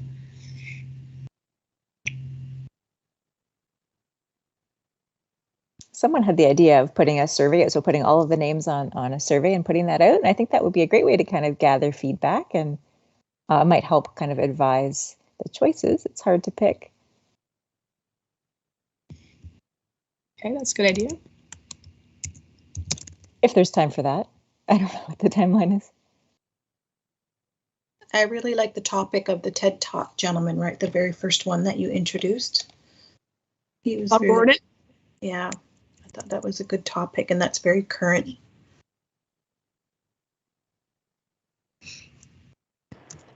That was Paul Davis. Is that who you mean? Paul Davis, sorry. Okay, I didn't hear what you said. That was the first one. I just combined two names. It's just the nature of the time of day. Oh my gosh, no worries. We did have Paul Davis speak at the board-wide level several years ago. I think my first year as chair, maybe, and he spoke. He spoke very well in that I think he scared a lot of the parents who were there. Okay, Melissa's agreeing in a good way. Like just there's so much, even in the probably 5 years since I've seen him, there are so many different social media apps and different ways, and just how technology is used, and there's no way around it. I mean, we can't keep it away from our kids, and so it's how to work with them, just to keep. I mean, it's all about communication, all the way down to everything. But he gave some really great ideas from that. So that was well attended in person. So personally, I think that would likely be really well attended online as well. I do love the idea, especially if Tanya Talega's book is in the grade 11 curriculum. My son's going to be taking grade 11 English next year. I would love to hear her speak. I mean, regardless of whether the book is there, but that would especially, I think, draw in more parents too if they're hearing that. I was peeking around trying to find out if it was on the novel list, but I'll look a little bit more, and hopefully I have the answer before we're done here. I'll keep looking. Perfect. And I'm seeing Melissa I would suggest a choice of 3, 1 elementary, 1 secondary, and 1 encompassing. We've heard a lot about the idea of having a vote. And Jessica, you had your hand up as well. Is there something that you wanted to share to the group? I was just going to say I agree with what Miss Sarah N. was saying about the guy with the scaring parents and stuff like that. I would like to be scared. I would like that honest truth, and what am I going to get into? My daughter's 12. Right? So. Good points. So 2 names that have surfaced to the top in our most recent conversation are Paul Davis and Tanya Talega. If it's also fair to say, and correct me if I'm wrong in the group, when we were sort of initially going through, you heard of that, it might come down to availability and cost could be a factor. I get the sense from the group that we have one of those lists that it's going to be a positive no matter who we get. It's kind of what I sense. It looks like there's a lot of really strength in the choices that have come forward. Is that accurate to say? Was there anyone on there that we read that we said no, like that is really not where, I guess maybe look at it from that angle, that is really not where Grand Dairy would be at this time, like someone that we just really felt wouldn't be a good fit based on our priorities, our vision, our students? I'm gonna put one out there. Not that Karen Gordon. Yeah, I'm just not gonna put it out there. Not my Karen Gordon. The Karen Gordon we had. That's okay. Oh, Melissa. Is it possible to just put a summary up of the bios? I'm not sure who had that. Could you share that on the screen, and we could maybe, by process of elimination, other than the imposter Karen, maybe there's someone else? Absolutely. So remember the two that I pulled up the websites because I just saw them on the minutes today. We had Dr. Jean Clinton and Ann Douglas were the two that I had on just through the internet. So we have Paul Davies, the other Karen Gordon, who is an emotional intelligence lead, Robin Hanley Defoe, who talks about trauma and resiliency, Tanya Talega, acclaimed author, Seven Fallen Feathers, and I believe on the bottom we have Susie Miller. So she's I believe she's an Indigenous coach, a Grand Area. No, she's on our Indigenous team. Susie Miller's also really done a lot of work with an author named Sarah General, and Sarah General has written a couple of very early elementary level books, and the book that Sarah is introducing, she's going to be in all of the Grand Erie schools. Oh, wow. Her book was chosen for the literacy giveaway, so it's I think it's grade 1. They give a book away to all of the students, but her talk is a really nice talk about the importance of creation and giving thanks and all of those things. But her and Susie together would be an amazing team as well. That would be a really nice talk. I'm still researching our Fallen Feather author. Perfect. Can you, sorry, Lisa, I know that you're writing, but when you finish that, can you remind us what Robin? Yep, Robin Hanley Defoe. She is a psychologist and education instructor. She focuses on resiliency, navigating stress and change, and wellness, well-being. Just since we're all living through the pandemic and there's a lot of stress, resiliency comes up a lot as a word that we need to be able to do, that we need to be able to help our kids to be able to do, navigating stress and change. I just feel like that may be something, as Sarah Darling just said too, that a pertinent topic for pandemic times. That may be something that parents may see.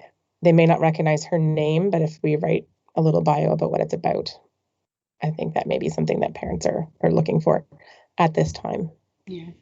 When she spoke to principals last April, that was exactly the nature of her talk, was resiliency. Her book, like I said, is called The Calm Within the Storm, and just how to navigate what we're going through right now. And it's applicable to any time too. But okay, how are we doing? I haven't been monitoring the time, Sarah. Do we know how we're doing with respect to time? Yeah, so it's 10 after 8. I don't know if they're just going to take us out of this room when we're done, or sure. But we should just make a decision on this. I think that we could choose, if we choose our top 3 speakers, and then have a fourth. So it sounds like Paul Davis is what I'm hearing and reading in the chat as well. Will be the top. Tanya Talega second, and then I don't want to speak on behalf of everybody else. I feel like I'm doing a lot of the talking. But Robin has come up as well as an option. And then, unless anybody feels really differently, if we try for those 3 and then a fourth,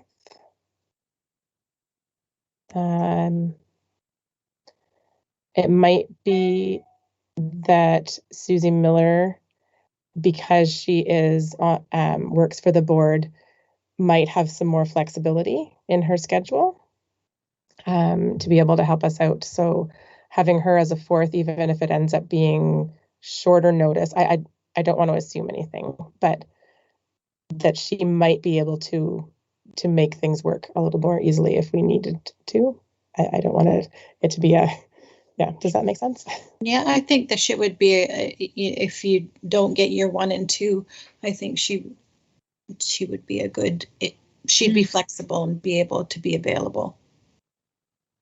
She has a beautiful talk on probably any Indigenous topic you want her to speak about. Wonderful. Okay, that is great. I think we did a great job. I wanted to just also, so I wanted to put out there the next one about topics going forward for teaching and learning. So one of the exciting things about GEPIC that I really noticed is there's always a learning focus, moving to the learning agenda. So from the group, are there any things when we think about our next meeting coming up that you would like us to focus on? I know in the past we've talked about de-streaming. I think we've done learning in kindergarten. I'm not sure if I did one on, I think I did one on Brightspace when we first got started.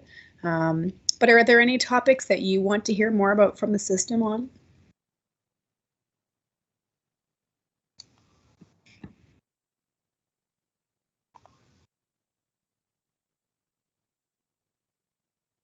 We have the new mathematics curriculum that's recently come out. Oh, Melissa's hand's up. I think that's a really hard question to answer because I don't know what my options are. I'm kind of like an option person. Like if you same with the speakers, right? Like if I say this person, here's their bios, and I have to pick a few of them, here you go. So I think when you talk about what would you like to know more about, I think it's really hard to answer, especially if you have kids in different grades, because I have one in grade 8. So now I'm talking about the transition to high school and what that's going to look like right now for these kids that have been in and out of school for the last couple of years. What are the supports in place for them? Do they get a graduation? So there's a grade 8 thing happening. And then I have somebody in grade 4 who has been online since grade 2. So there's a lot of stuff. I've got one in grade 10 and 11. So you pick. So I feel like if you give us some ideas and then we pick from them, it may be a little easier, at least for someone like myself. Perfect. Okay, I'm going to put some out there, and Ivan, I'm going to ask you for your help as well too. So some of the obvious things that we're working through right now is grade 9 de-streaming. So what does de-streaming look like? Why are we doing it? How are we supporting the transition and the change? So that's one. Another one in elementary, we've moved to a new mathematics curriculum. So what are the changes to the mathematical curriculum for our students, and what does that look like in teaching and learning? If you think of our 3 strategic priorities around learning, well-being, and belonging, we think about mental health and well-being in our schools. That came up a little bit earlier. What is Grand Erie doing to support mental health and well-being for students in schools? Another idea when we think of our belonging piece, we think of culturally relevant and responsive pedagogy. So that's a big word if it's not something that you're immersed in all the time, but it is what are we doing for teaching and learning so that students see themselves reflected in the physical environment and the curriculum and assessment and community engagement. So it's really a holistic approach for having students see who they are reflected in school every day. Obviously, Indigenous education is a significant priority in Grand Erie. How are we supporting our Indigenous learners? What do we need to do to further support our Indigenous students? Graduation, how are we supporting our students through to graduation? Group, anything else? Those are the ones that are just off that come floating on the top of my head. We've got Robin and Ivan here. That's a great list. I just happen to have a book in my hand. I know we've heard Pamela Toulouse already, but she writes this book called Achieving Aboriginal Student Success, a guide for K-8. Now, this is for a book you're wanting to purchase. Is that what I'm understanding? No, we're just talking about right now ideas for teaching and learning and what the groups, if there are things we want them to express for them to learn more about during our meeting, what are some ways that we can do that? And Robin, maybe through Pamela Toulouse, that could be one way. If our topic of choice is around Indigenous or topics, right? That's a really great segue there. She's also authored a couple of other books about Indigenous pedagogy. I'm just looking to see if I have it here. And we did, again, it's a book that we put into all the schools about Indigenous pedagogy. And I'm just going to look to see if I can find the title. I'm lucky I'm in my office right now. My office, I'm a pack rat when it comes to books. I love children's books. But give me a moment and I'll just let you carry on the conversation and I'll see if we can come back to it. Thank you. Melissa, I saw your comment in the chat box. you're open. And, I mean, I say that and I smile. That's great. I think that says that the types of things we're talking about, if anything, what I was doing, if I was going to the little cheat sheet in my brain, it was really, I was thinking about Grand Dairie's 3 strategic priorities and our goals around those strategic priorities and what we're doing. So, if that is a possible summary that, that we would want to say that the teaching and learning that we spend a little bit of time unpacking each week would be related to our strategic priorities. And I'll just jump in now, if you don't mind, just certainly echoing with regards to belonging and confidence. Also with regards to 21st century skills, focus on that, and skill sets that are emerging and important for students. Pathways, certainly in terms of communicating pathways, problem solving, which connects obviously with 21st century skills. So that could be a few other ideas.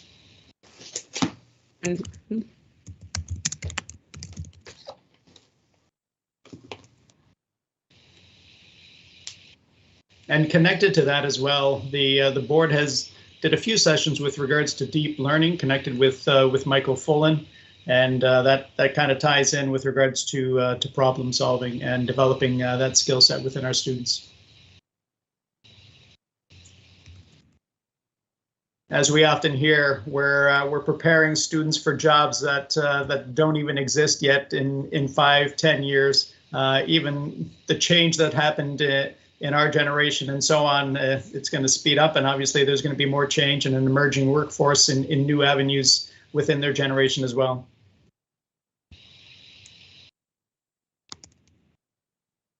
All right. Okay. I feel like we're sort of, everybody's just kind of hanging on here, right? It's getting late in the night. So, Robin, did you have anything additional that you wanted to share that you were looking for? Oh, you're just on mute.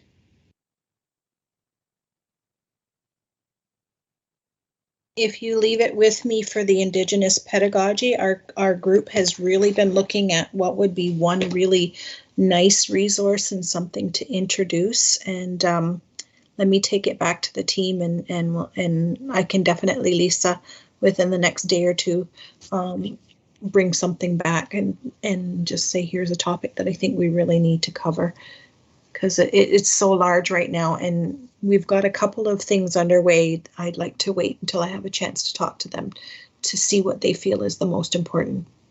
Perfect. So I just jotted all of the ideas that we've shared so far as a group. And for the one you just shared, Robin, I have Indigenous pedagogy as a placeholder for there, if that's okay. Excellent. Melissa, you have one more thing to say? Or you don't have to say one more? No? Okay. All right. And last but not least, not even least at all, and in fact, something that we're, as Joanna mentioned, we're very, very passionate about, and I think you'll have lots of ideas here. So the last topic we wanted to talk about, just trying to pull the PowerPoint back up, sorry folks, was about we have an amazing school board. I'm fairly new to the school board, and I've fallen in love with it. And we just think, how do we retain Grand Dairy students? We know that there was a little bit of a drop when we go into secondary, and how do we bring people to Grand Dairy in the first place? So so this is so important. I'm so excited to have you at the table. So we want to talk to you about how do we encourage kindergarten registration, grade 8 information night, retaining students into high school. How do we support that buy-in to what we know is already an amazing board, and how do we support that across our board? Any thoughts on that?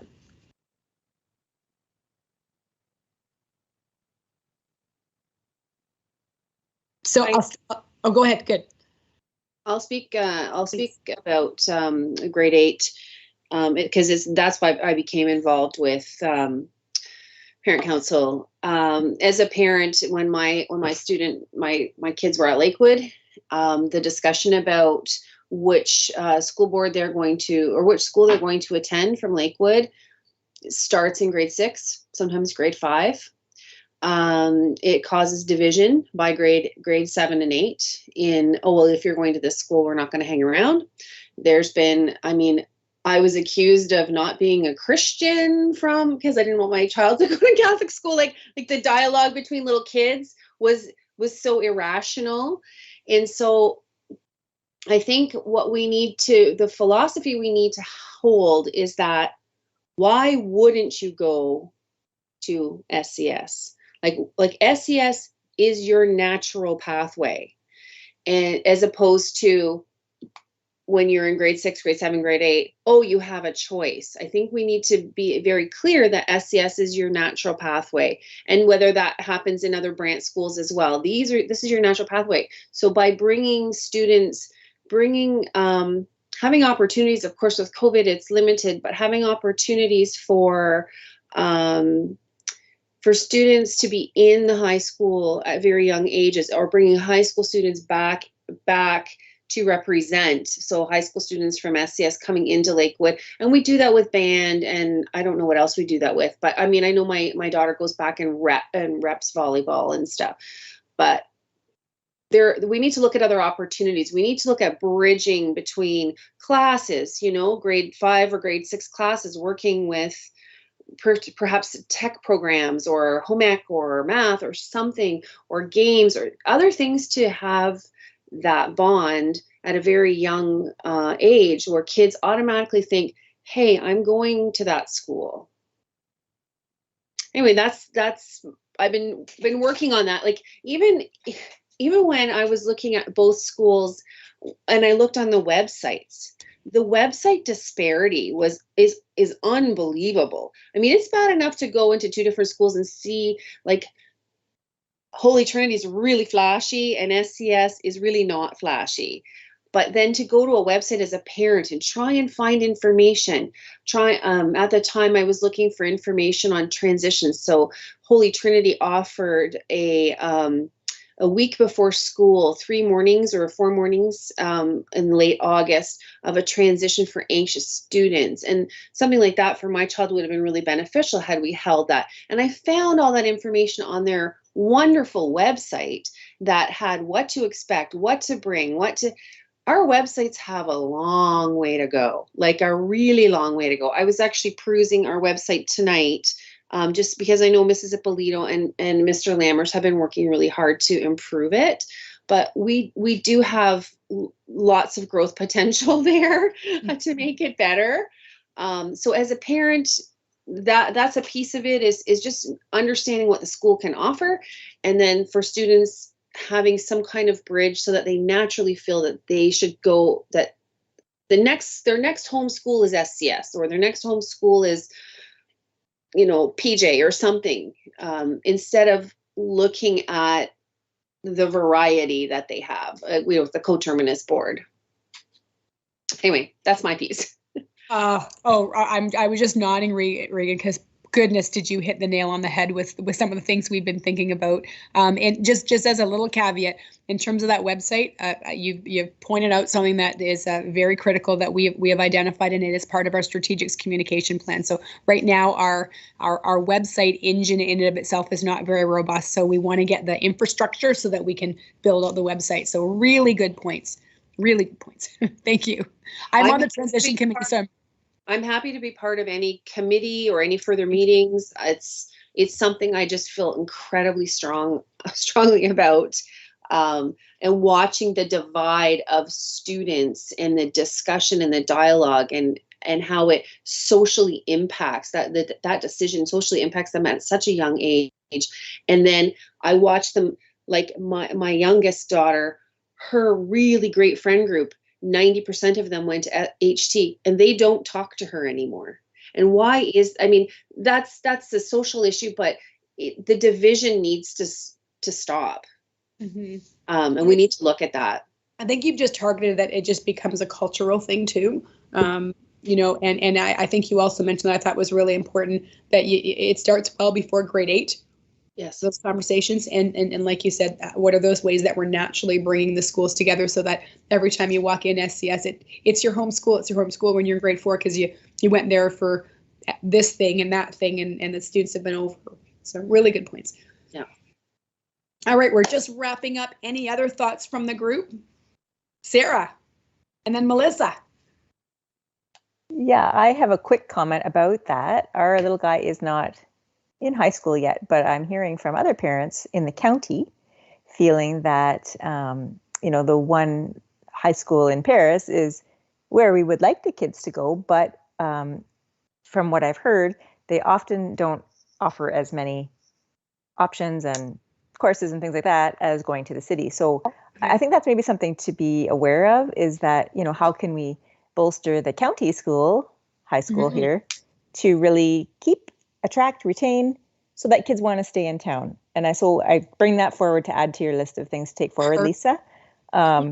Knowing that, you know, parents have said it needs some, you know, updates and features and things like that. So that's my comment. And I think it's an important one, Sarah, because if you're talking specifically about Paris, it's a really large school, right? And it actually does have a robust course option. But the fact that that's not an awareness to you, right, says something about the communication, right? So that's a really important point. I appreciate that. Melissa. Okay, thank you. I have 2 points. The first one, I agree with absolutely everything that Regan said. Our kids go together. And we have a couple kids within 2 at the same grade, and 1 is just a grade off. Oh, it wants us to leave. No. Melissa, I want your ideas. Can we put them in the chat box? As a business, we need to market to keep people at our schools. It is a business in the end of things. It needs to start sooner. We need to be better at it, and we need to be better marketers on top of everything else. And one last thing before we go, I did some research on the following.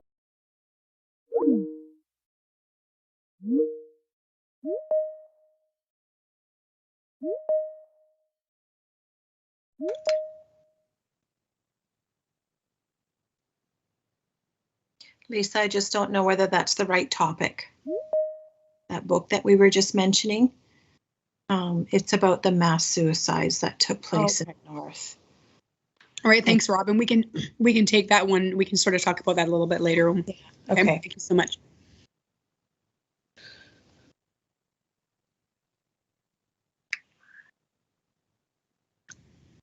All right. Welcome back, everyone. I can't speak about the other group, but we had an amazing conversation in our group.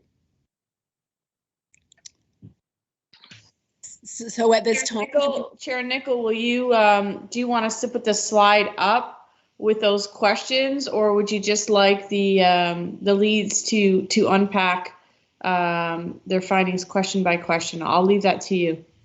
Yeah, so I think that we'll just let the leads just talk about it, especially because we found in our group anyway that the first 2 questions kind of really were important to go together. So if we can just talk about those quickly, Lisa. And would you be okay, would participants that at least have their screens up right now be okay if I took a quick snapshot so that I only do one thing, and that's tweet and retweet. Mostly just retweet in the world of social media. But just a shout out and a thank you to you as parents. I would like to add that to the positive momentum. And if you're okay and turn the screen on, I would love to take one quick shot. Sure. So I'll take it if you're up. You're okay. All permissions. Okay. Thank you. Oh, whoops, I should probably move my hand there. Thank you very much. I appreciate it. All right, I'll turn it over to you. So Chair Nickel, would you like us to talk about all 4 topics, or do we want to focus primarily on 1 and 2 in the essence of time, or what were your thoughts? I think we'll do 1 and 2 to start with, and then we'll see if there's a lot of discussion still that happens, then we can not worry about sharing necessarily about 3 and 4 right now. But hopefully it's just sharing information. It shouldn't take too long. Perfect. So I'll start with our group. One of our initial discussions was in terms of where to go with the pro grant, and if we were thinking more of a centralized focus or a school-based focus, and our group definitely thought that that the idea of a centralized focus for the funds would be best, especially at this time, given the current circumstances that we're in. Although we certainly the group certainly echoed the positive in the place for the school-based pro grant piece, we also acknowledged that right now, given our current situations, this is an opportunity for us to build a greater community and really sort of if we're pooling our funds, we could really focus on some robust speakers. Our caveats were promotion, really thinking about how we get that information out, and choice was another really big one. So if we could, had some key people that we wanted to focus on. The second piece of that was really to choose an author, and I will tell you that this group put together some incredible names because our group saw value in every one of them. It was a long conversation, and I think this is one of those win-win situations. But Sarah was good with us, and we were really thinking about how we were focused. So if we were to have to focus at this time, our top three choices were Paul Davis. We understand that with the cybersecurity piece that he is hard-hitting, and the message is very timely given where we are in the world right now. Another key one that stood out was Tanya Talega. That she's a very engaging speaker and really aligned with the work that's happening here in Grand Erie. And the third one that came out was Robin Hanley Defoe and her work on trauma and resiliency. And again, I'm recognizing that resiliency is applicable in all times in our world, given where we are right now, that it is also very applicable, that is certainly very relevant. So that's ours in a nutshell. And actually, I'll share that our discussion when we started to go through all of the guest speakers and who and what messages they can convey, we landed around the same areas in terms of that support around that cyberbullying, some mental health, and continued learning around Indigenous communities and learning. And I think that sort of speaks to our communities and speaks to where the desire is. The other piece that when we started to look at the program and that balance between can we bring in events and learning opportunities within schools, there was that big recognition that it's very difficult at this time when you're trying to plan something that the majority of events are seen as in person. And when we look to planning something at a school level, it becomes difficult when there's a lot of uncertainty around whether or not we can do things that are in person or not. And so definitely looking, sorry, that's my dog beside me, he just sneezed. Apologize. When we're thinking about that engagement piece around a guest speaker really speaks to then bringing individuals in and learning more. Again, going back to those three topics, that it sounds like we had a very similar conversation that you did. Excellent. All right. So your group was not set on having programs opened up to schools either then at this time. I'll be board wide. Yeah, and I don't necessarily want to speak for the whole group on that. It was just that uncertainty around having specific programs in schools, in the sense that it's very difficult to plan something in person when we're not 100% sure how the year will finish. Yeah, and that's kind of what we had decided as well, that as much as we would like to. And Melissa's just reiterating here, I think moving forward, a hybrid model of in-person and online will be an amazing option to maintain accessibility. And I think that we had talked about that in the past pre-pandemic, is having an option that people could watch from several different places around the board and Zoom in. At that time, we didn't really know as much about Zooming as we do now, or Teams or whatever. So I think that will be something that will be a lot easier to do in the future when we can have in person to also have that online component. That's a very good point. Okay, I think that if we just want to share just very quickly what you talked about in the group for points 3 and 4. I'm very aware of the time and that we're past 8:30 now, but I do just want to share just so that we have that information shared with everybody. If Lisa and Kevin, if you could do that. Yeah, I can jump in first if you want me to. So the learning stance, and it wasn't necessarily tied to one panel. I'll say that. I think that there are a couple different things that you'll hear when I give this list. But the very first one that we talked about was around residential schools and that learning around residential schools in our communities, learning more than around secondary life and supporting transitions, or a little bit of that conversation about the desire to learn what is de-streaming when we look at our grade 9 programming, and then I think that impact as it rolls through secondary schools. And then another one that came up around understanding instruction through technology. We know that, yes, well, we hope that flipping to the remote and back to in-person, we hope we're done with that. But we also acknowledge that the technologies themselves are not going to go away, right? When we think about continued blended learning and what that would look like within classrooms and our students' knowledge of those platforms, as parents and guardians, getting a better understanding around what does that look like and understanding the technology itself. And that was all that I had for the third one. Perfect. So our group was really open to ideas, to be very honest. And one participant said, well, you know, what are some of the things that we can talk about? So we went through a whole bunch, and there were just nods all the way through. So at the very open stance, some of the things we generally talked about were Indigenous pedagogy. Again, de-streaming came up. Grand Erie's work around mental health and well-being, 21st century learning, culturally relevant and responsive pedagogy, the new elementary math curriculum. So really the sky was the limit with our group in terms of the topics we were interested in exploring further. Excellent, thank you. So Melissa, I don't know how to do a thumbs up in the chat. I haven't figured that out yet to agree with your comment there. But just in case people aren't reading the chat, it says, I know we are really late, but if I could ask that number 4 be heartily discussed at some point, maybe as an entire agenda item at a future meeting, it makes all other things possible. Not to take away from the earlier items, but I think this should be a significant discussion. And I think personally that is an excellent point. And it's certainly, we had discussion, obviously we were cut off in our discussion on that item. It was the last item that we were talking about. So I personally would agree with that. And I think from the nods, especially from the administration that I'm seeing here, like, yes, we definitely need to discuss this.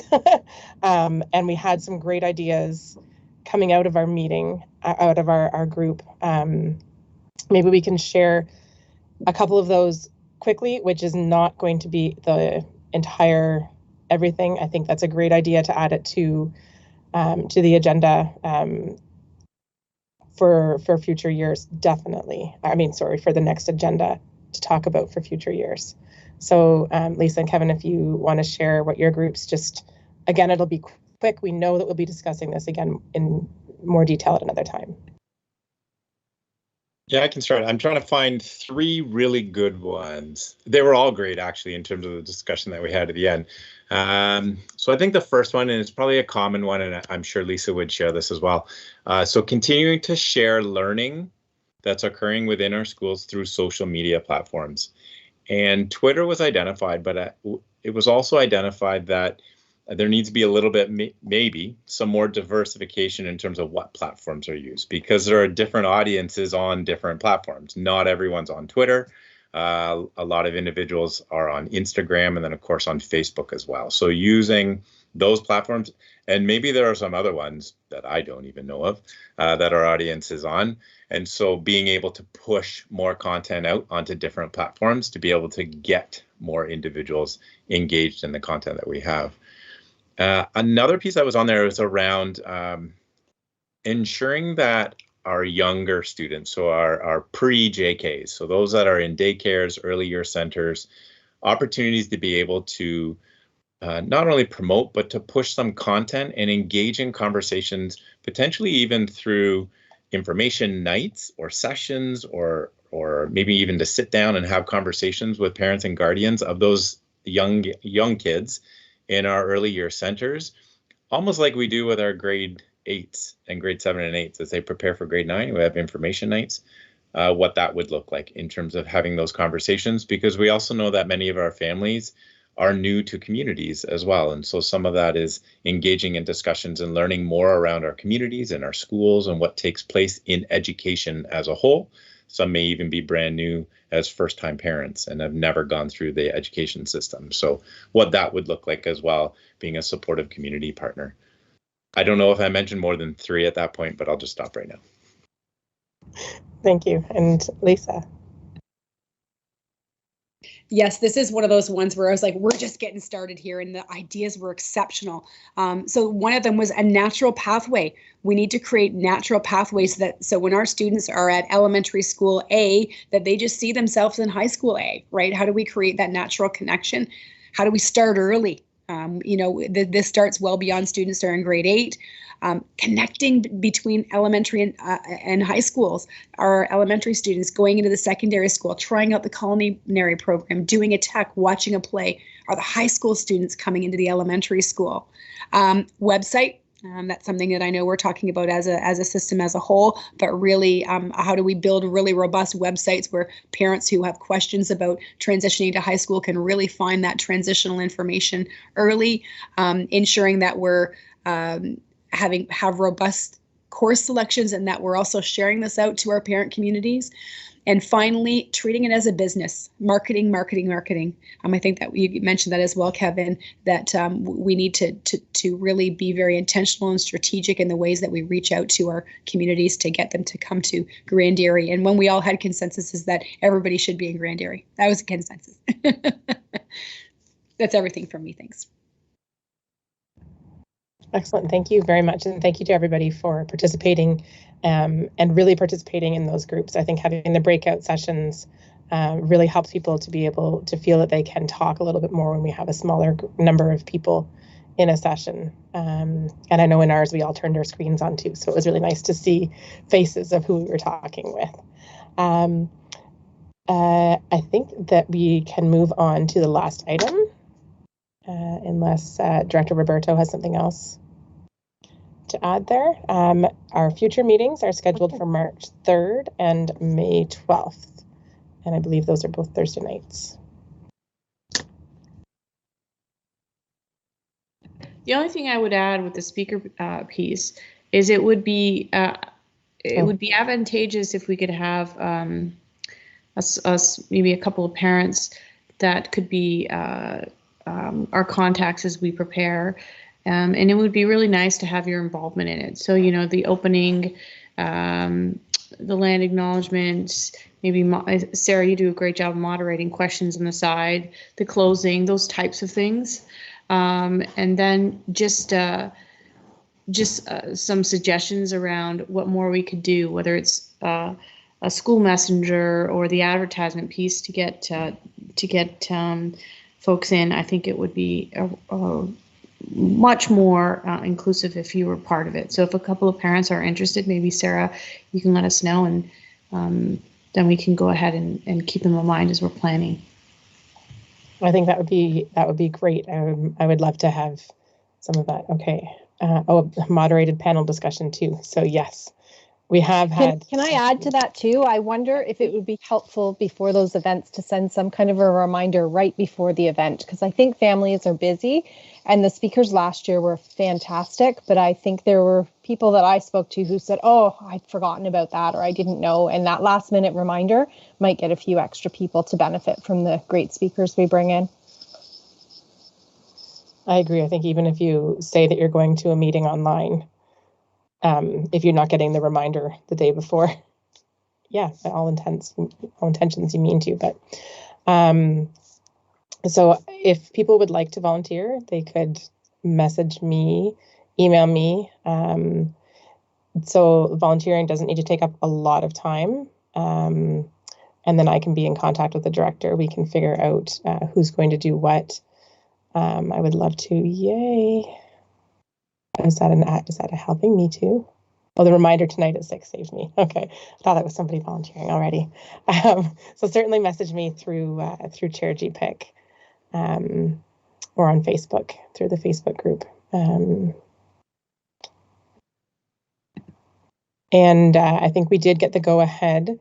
We maybe, because we are spending money, we maybe should actually put it to a vote that will be that we have a direction to spend the money on the speakers, the program money on the speakers. So if anybody would like to put forward a motion, we have our top 3 choices. So we can, if we're okay to just kind of balance it, if we can get all 3, if we can get 4, if we can only afford 2 or only 2 are available. But if we can look at those 3, that's not a very well worded motion. If anybody else wants to put it together better.